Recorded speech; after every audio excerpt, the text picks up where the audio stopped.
Memasuki hari megang kedua menyambut bulan Ramadan, harga daging di Kabupaten Biren mencapai 170 hingga 180 per kilogramnya.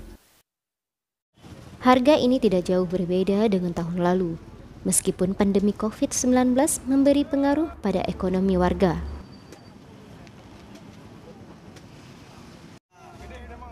Tradisi megang ini, warga membeli daging beramai-ramai datang ke sejumlah lapak pedagang daging. Tempatnya di Jalan Medan Banda Aceh, Kota Matang, Gelumpang 2, Kabupaten Biren. Meskipun harga daging naik, antusias warga membeli daging masih ramai, karena ini sudah menjadi tradisi masyarakat Aceh.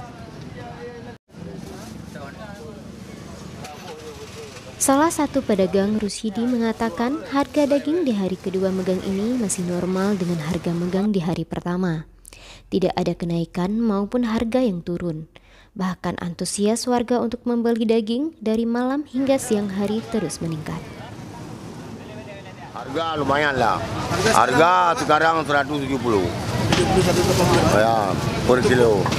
Meningkat tahun ini lah sedikit.